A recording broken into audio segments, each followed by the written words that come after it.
Reform mati. Ketika Anwar menjadi pembangkang, semasa tu kan dia lantang bersuara, dia kata, oh, negara Malaysia adalah negara yang mengeluarkan minyak. Saya masih ingatlah. Dia kata kita ekspor minyak, dan dia kata hasil minyak kami adalah lebih daripada kegunaan domestik. Saya percaya ramai orang pernah tengok video ini, kenyataan beliau ini.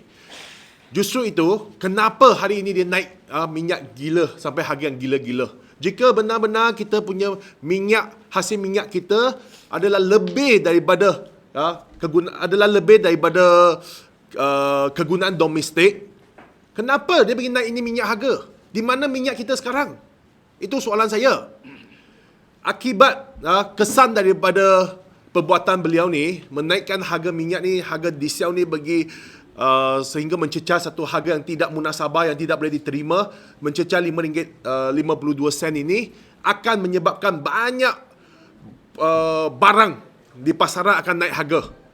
Bayangkan berapa ramai peniaga akan gulung tikar, berapa ramai orang akan hilang pekerjaan.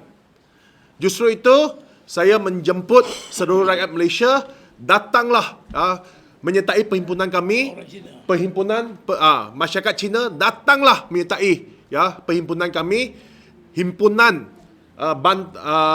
bantah kenaikan harga minyak. Datanglah ramai-ramai bersama kami untuk menghantar satu isyarat yang jelas kepada kerajaan.